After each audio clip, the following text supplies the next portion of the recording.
I don't know if you've ever tried to disagree with someone, and I don't know if you've ever tried to disagree with someone in the age of the internet. But it is a weird, wonderful, and sometimes wacky experience. And I mean, the things that people can choose to find their disagreement in are unique in and of themselves. For example, is it GIF or is it GIF? Because to me, one sounds like a peanut butter and one sounds like an image. One, do you hang the toilet paper on the roll with a set of bangs, the front, the pulley part of the roll, that's the technical term for it, the pulley part of the roll. Do you hang it on the pulley part of the roll on the front, or does it go on the back? Is a hot dog a sandwich? See, strong opinions about all of these. The age of the internet is sometimes called the age of information. It is a time in our life where together as the people who make up this society, we find it easy to have strong opinions about almost anything. And in fact, to have strong opinions about almost everything.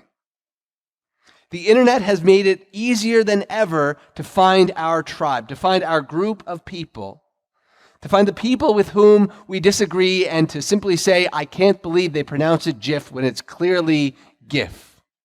I can't believe somebody would be so profane as to hang the toilet paper on the roll with the pulley part on the back like a crazy person. I can't believe someone would dare to have the audacity to tell me that a hot dog is not a sandwich, that cereal is not soup, or that any of the other arguments that we can have might not bear as much fruit as we want them to. In the age of information, where everything you could possibly want to know is simply at your fingertips, at a moment's notice, or not even at your fingertips, but just a, hey Siri, away. Some of your phones lit up, that's okay. Everything you could possibly want to know, everything you could possibly need to know is right there, and it is so easy to be certain of everything. It is so easy to be sure of everything and anything. Because all it takes is a quick Google search to know the answer to every problem that you could possibly face. What is the airspeed velocity of an unladen swallow? Google knows. The reality of this, though, is that we fall into a trap. We fall into a trap that Monty Python first reminded us of by asking us that question. That there is more information that we need to know before we can truly answer that question with the certainty that Google wants to give us. Is that swallow European or African? I think those are the two choices, and I apologize to any of the Anglophiles out there if I have just misremembered your favorite Monty Python bit. The reality of certainty is that we treat it like a science. We treat it like an absolute dogma that we know the answer to, and we place our assumptions over top of the information that we have on hand, and we jump to the conclusion that we have all of the working information that we need to make this decision, to speak authoritatively on this matter, and to declare once and for all that I am right about this or that or the other thing. We treat our certainty like a science. But gentleness is the art of disagreeing well. See, disagreement is an art form. It's something that we can learn, not only to do, but to do well.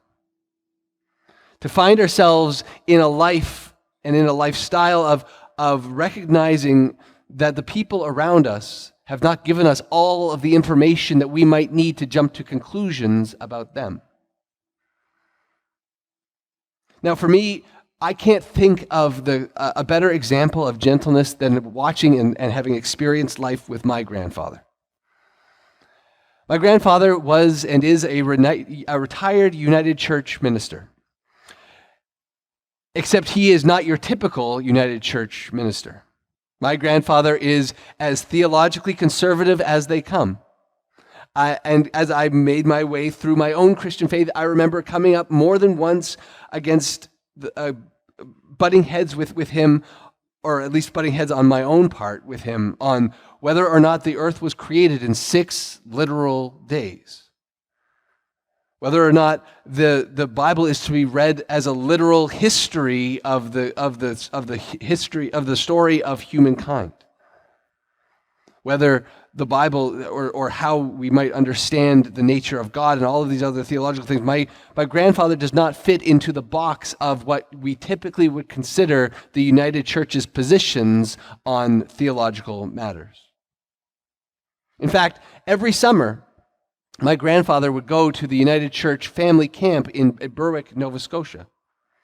Every summer, he would sit in cottage number 6, and he would sit on the porch of his cottage and drink his green tea.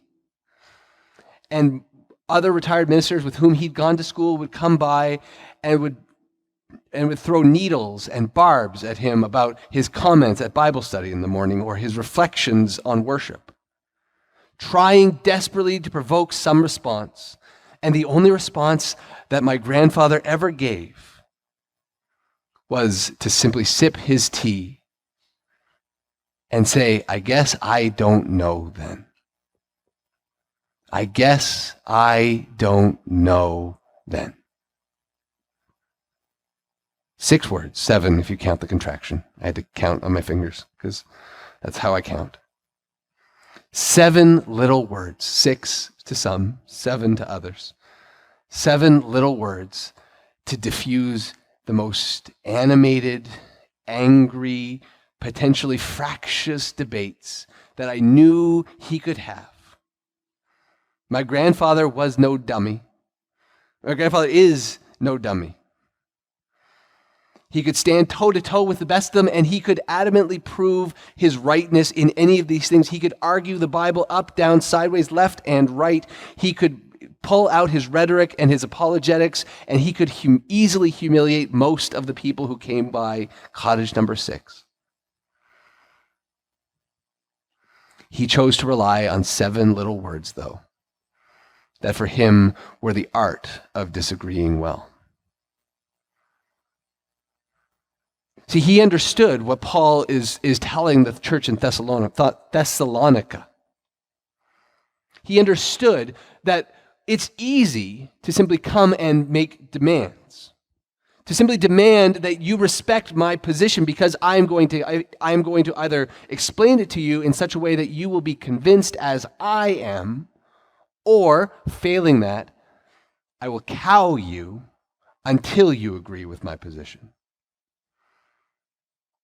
Paul writes to the church in Thessalonica and says, those were the options I came to you with. I could have simply said, I am an apostle of Christ. This is the way it is. And I will, as I have been so well trained in my background and my training as a Pharisee of Pharisees, humiliate you into the position that you believe only what I can tell you is true. But Paul has been changed. And Paul is beginning to see the fruit of the change in his own life. He doesn't go to Thessalonica the way he went to Damascus, sure that he was going to bring the right thing to the right occasion at the right time in the right place. He goes instead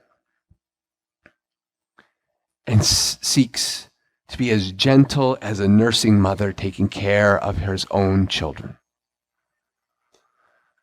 Paul goes into Thessalonica, a place he does not know, and he strives only to be gentle. He knows there will be times that he is going to disagree with the leaders and the elders as the church grows and becomes a vibrant worshiping community. He knows there are going to be differences of opinion, but Paul also understands that if you cannot agree to disagree in the life of the church, that the only thing you have will be failure as a guarantee. Disagreement. Learning how to disagree well in the life of the church is the heartbeat of mission.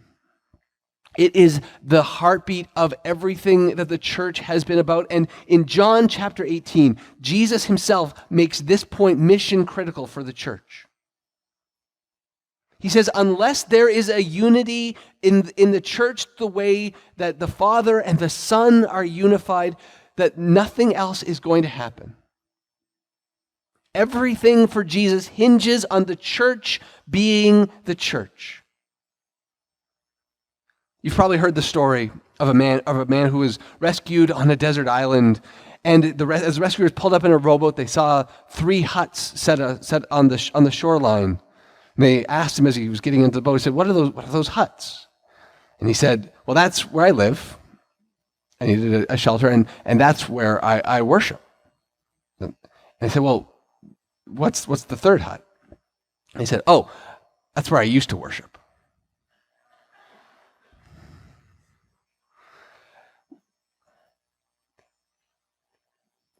So much of the church's struggle has been that we have approached all of our disagreements, all of our preferences, all of our desires, all of our hopes and dreams as though they were a scientific certainty, as though they were a reality shaped not in the cradle of our own existence and experience, but in the fires of creation itself. We've gone through life believing that our rightness, our sense of obligation is uniform. And we've lost the ability to understand that there is always more information in every conversation that you have with another person than you are getting from that person in that conversation. And as we move forward through mission and vision and values, as we move forward through the full breadth of what God has in store for us as a church, the reality for us is still the same as Jesus prayed in his high priestly prayer in John 18. That if we cannot figure out how to be a people and a church united, nothing else is going to get started. And unity doesn't mean homogeny. Unity doesn't mean hegemony. Unity doesn't mean monolith. Unity has always been about recognizing the differences and the diversity in shared experience, but in a variety of contexts. Paul is a testament to this reality. He doesn't simply go to Thessalonica and say, you need to come and you need to worship in this one church that we're going to build in Jerusalem. He simply says, I'm going to go and I'm going to plant a church in Thessalonica, and it will be uniquely Thessalonian. And then I'm going to go and I'm going to go to Corinth and I'm going to plant a church, and it is going to be uniquely Corinthian. And Ephesus, it will be uniquely Ephesian, and on and on and on Paul goes. The letters of the New Testament are testimonies to the uniqueness of the church, and a recognition that the church didn't have to agree all the time. But the recognition that the church's unity came from a shared sense of mission and purpose. They were different restaurants sharing different menus, all trying to work toward the same goal of feeding a hungry world. And Paul's approach that he lays out to the Thessalonians is the same one that he lays out everywhere else. And Paul will be the first one to tell you he doesn't get this right everywhere. I mean, Paul points out in Galatians, which is written a short time later, that he found himself really quickly in a disagreement with Peter, and he lambasted Peter. Old Paul came out, and he showed Peter exactly why he was wrong and embarrassed Peter to his face. But Paul writes about it with regret. He writes about it with a sense of misery at a broken relationship. Jesus made unity mission critical in the life of the church. And so for us, gentleness is the fruit of the Spirit that carries the seeds of that unity.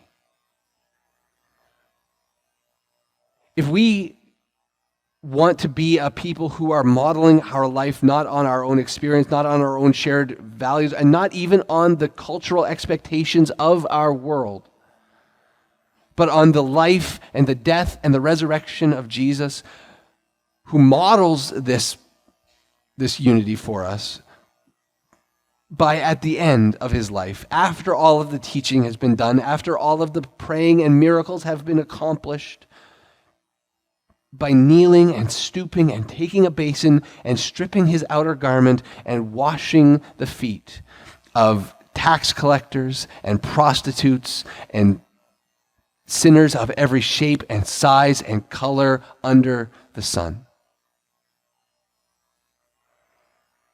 Jesus' approach to the world was not always gentle, but his approach to those who loved him the most was to respond to their moments with a spirit of gentleness.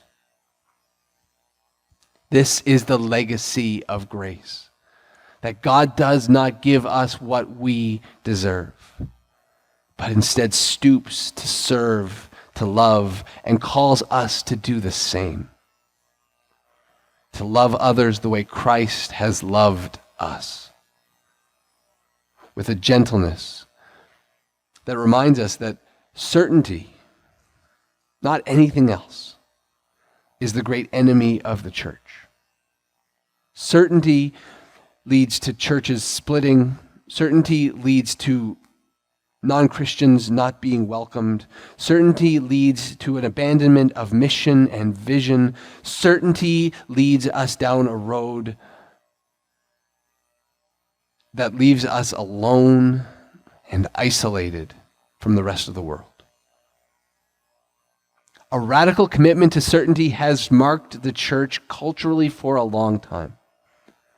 We were sure that to be a Christian meant to be a white Anglo-Saxon Protestant, and if your skin was a different color, if your hair or language was different, if the way that your family dynamic system operated was different, then we would break it and remake it in our own image.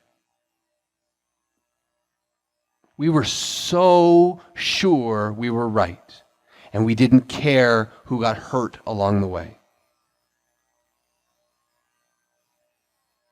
Certainty, not doubt, not other faiths, not even other practices or expressions of Christianity. Certainty is the great enemy of the church. And so in the church, if you as a person, if I as an individual find myself in a situation where I am holding on to certainty, then we need to find a way to move past that. We need to find a way to move from certainty to faith. Because doubt is not the opposite of faith. Certainty is the opposite of faith. And so if we want to be a people of faith, we need to open our hands. It is impossible to be anything but gentle when your hands are open. You cannot hold certainty. You cannot hold anything that you place in your hands, if your hands are truly in an open position, either falls through your fingers or rolls off the side. It is impossible to be open and certain and closed all at the same time.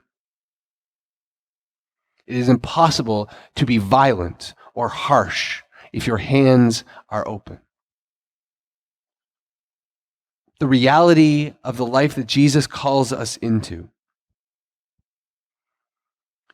is a reality that this posture of open hands, and I'm recognizing that in this moment, in this space right now, are some of us who are watching online and are getting a radio example, and I'm apologizing for that. Picture somebody with their hands open. I think it's a fairly ubiquitous image. in an open arms scenario, in an open arms picture, in an open arms situation with open hands, it is impossible to take a violent posture. It is impossible to be harsh if your hands are open. But what is possible is service. What is possible is an embrace. What is possible is the washing of feet and the healing of wounds, the bandaging of the sick, the clothing of the naked, the lifting up of the fallen, the helping of the lost. What becomes possible when our hands are open is the act of corporeal mercy of everyday life that Jesus calls us into, that Jesus demonstrated and then calls his church to go and do likewise. In moments where we close ourselves off because we are so certain and so sure that we are right above all else, the sacrifice is not one that we pay ourselves. You can be certain, and it is so easy to build a tribe around certainty. It is so easy to find people who hate the same things that you hate, who reject the same things you reject, who laugh at the same memes that you laugh at. But it is hard to love. It is hard to embrace. And if the fruit of the Spirit have taught us anything, isn't it supposed to be that the things that are hard in this life are the things that produce the most fruit in us? The easy things are fine and well and good, but the easy things do not happen on their own.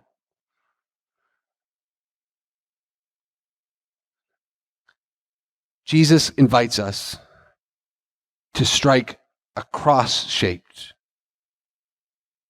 posture with arms open, with hands open, ready to embrace, to welcome, to transform, and to renew the world, not by an imposition of authority, and not by a desire to simply be more right than the next person, as though this were a science that we could get perfect.